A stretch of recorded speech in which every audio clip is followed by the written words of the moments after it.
What is going on, guys? It is Wrestlelamia here, back with some more news. It's the last Raw in the Thunderdome and the go-home show for Money in the Bank, so will WWE deliver a big send-off, or just phone it in? Well, join us now as Wrestlelamia looks at the 12th July edition of Raw, as well as the wildest news stories and rumors you need to know, the best news regarding John Cena's return, AEW signs 2 more wrestlers, WWE wrestler undergoes a name change, a missing report filed for Randy Orton, Becky Lynch is insanely fit, sorry wifey, and much more. Be sure to subscribe and hit that notification bell for daily wrestling videos and follow us on Facebook for exclusive lists. As always, we aren't recapping the matches but just providing you with the good, the bad and the downright ugly. Let's start off with the good as number 1, Bobby Lashley is lit. Now, Lashley's promo during the VIP lounge was fantastic, with the WWE Champion making it clear that there's only one thing that matters to him, the WWE Championship.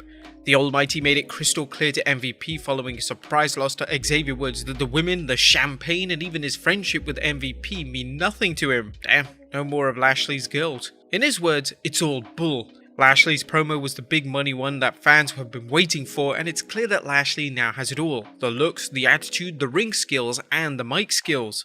MVP has done a great job cutting promos for Lashley and helping him build his confidence on the mic, but now it's clear that Lashley can stand on his own. Does this mean that Lashley doesn't need MVP by his side? Well, the answer could be yes, but at this point there's no need for the WWE to separate the two unless they have a suitable reason for doing so. Number 2, a pay-per-view quality match.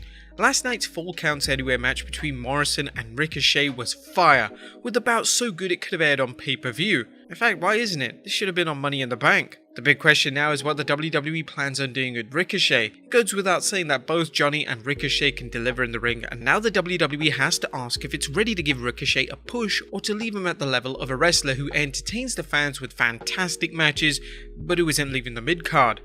While fans might want to see Ricochet moving up the roster, the good thing is that he's being featured more on Raw even if it appears to be at mid-card level. Number 3, RIP Thunderdome. Last night marked the WWE's last show in the Thunderdome, and as good as a substitute as it's been for shows with no fans present, it's still a sad shadow of live events.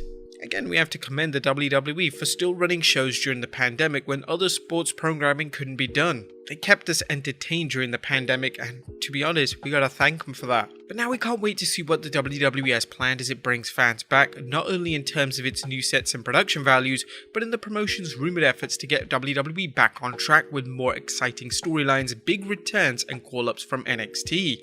My fans know better than to get too excited about the WWE promising to turn the product around, but who isn't pumped up to see fans back and the potential for some exciting storylines? And number 4, Rhea Ripley peaks. Rhea Ripley finally had a chance to shine last night on Raw, with veteran grappler Natalya helping the Nightmare showcase her wrestling skills with an opponent who can work with anyone. Ripley has had some good matches with Asuka and Charlotte, but last night's match against Natalya was arguably the best one she's had on Raw to date. If they're serious about Ripley being pushed as a solid main eventer, she needs more matches like this. The only problem is whether there are enough talents like Natalya to work with. But that was the good. What about the bad? Is number 1, Lashley loses to who? A WWE champion Bobby Lashley is supposed to be a monster heel, one who rarely loses in the ring, yet shows a certain degree of vulnerability in the ring. Ultimately, he should win 9 times out of 10, leading to fans wondering who might be the one to finally defeat him. Up until recently, they've gone out of its way to protect the Almighty, but last night's pinfall to Xavier Woods damaged Lashley's perception as a monster. And while the idea was to have the loss motivate Lashley to become even more of a monster this Sunday, short of the WWE inexplicably deciding to start Xavier Mania, Woods shouldn't be pinning anyone at main event level. At best, he should have scored a count-out win. If they wanted Lashley to lose by pinfall, they should have had Kofi Kingston score another win, creating the illusion that the Dreadlock Dynamo will beat Lashley this Sunday. Number 2, please end Rhea vs Flair. After WWE thought their current feud would help wash the bad taste of their 2020 program out fans' mouth, they delivered an epic fail. The ongoing feud not reminds fans of the awfulness of Charlotte beating Rhea for the NXT Women's Championship last year, but that the two women have awful chemistry for some reason. It's not that either wrestler is lacking in talent, it's just one of those occasions where two wrestlers just don't mesh well in the ring. Let's hope things finally end up Money in the Bank and find a new program for both women. Number 3, ridiculous repeated roll-ups. Last night's Raw featured an insane number of finishes where a wrestler rolled up their opponent for a surprise win. Of course, there's nothing wrong with roll-ups if used sparingly. However, as fans know, this isn't the first Raw to feature a ridiculous number of roll-ups throughout the night. It's another example of lazy booking, and short of the WWE getting an endorsement deal from Fruit Roll-ups, the promotion has to find new ways for underdogs to score upset wins. And number 4, going out with a whisper. With last night's Raw marking the last night in the Thunderdome, we were hoping for WWE to do something big to mark the end of the pandemic era, much as the return of live fans is supposed to symbolize the next phase in WWE history. While our expectations might have been a bit high, we were hoping for a grand gesture such as the WWE blowing up the Thunderdome. Okay, that wouldn't have happened, but maybe have Vince just come out and hit a kill switch or something like that. Maybe bust up a set or two. Something.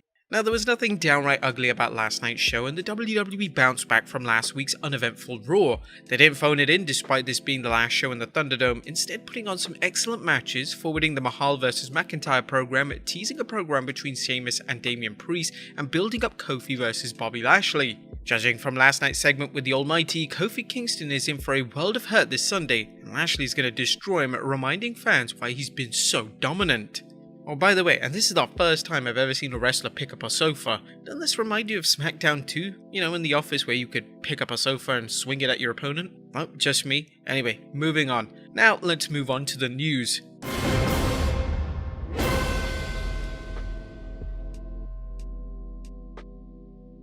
Now, first story looks at best news regarding John Cena. Topping our news today is a report from the Wrestling Observer newsletter's Dave Meltzer concerning whether John Cena will be able to wrestle Roman Reigns at SummerSlam following the news Cena is scheduled to start shooting a new film this August. Meltzer discussed the situation during the most recent Wrestling Observer radio, saying, "The movie is not a hurdle. This is what I was told today. The movie thing's not a hurdle, and whatever it is, I don't know exactly what it is, but the belief is it's all going down, so the match is happening."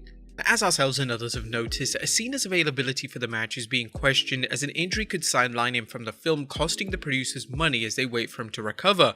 On the other hand, Cena may have agreed to do the film with the understanding that he had a previous commitment to the WWE.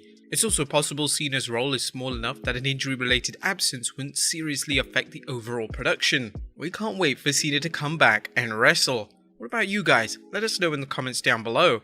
Next up, Becky Lynch is insanely fit. And while it's unknown just when Becky Lynch is returning after maternity leave, the man is looking fit as Some recent pictures of Becky Lynch training were posted on Instagram, and she looks to be in the best shape of her life. It'll be interesting to see if Lynch incorporates any new moves into her offense when she eventually returns. Next up, AEW signs more talent. All Elite Wrestling has signed more wrestlers to full-time contracts, and no, they're not former WWE superstars, with Fightful Select reporting that team of Varsity Blondes, aka Brian Pillman Jr. and Griff Garrison, are both all elite. Congratulations to the two. Next up, WWE changes another wrestler's name. Now it looks like Shotzi Blackheart is now simply Shotzi, as her SmackDown profile lists her as, well, Shotzi. Now in the WWE this could change at any times, perhaps back to Shotzi Blackheart or even to something else. Whatever Vince is feeling on the day. And finally, Riddle files a missing persons report on Randy. And last but not least, Matt Riddle is worried about his tag team partner Randy Orton's absence from Raw, and he's taken some serious steps to get his friend back. Riddle appeared on a recent episode of Raw Talk revealing what he's done to track down Orton. "I've been missing Randy so much. I've been calling him but only getting his voicemail. His mailbox is full and I don't want to be one of those stalkers who checks his Instagram. I'm really concerned. I went to the Tampa Police Department to report that Randy is missing. When they asked me to identify myself, I said I'm Randy's bro. They're like, you're not bros? You don't have the last same names?" I had to explain to them that I'm still his bro. Riddle has been one of the most consistently entertaining wrestlers in the WWE as late, whether it's his matches or his hilarious promos. Fans have enjoyed the unlikely team of Riddle and Orton, and they're looking to see how things play out with Team RK Bro. Hopefully Randy will be back soon though. But there you have it guys, the good, the bad and the downright ugly from this week's Raw, as well as the wildest news stories and rumors you need to know. Be sure to leave your comments down below, and I'll see you next time with some more wrestling content.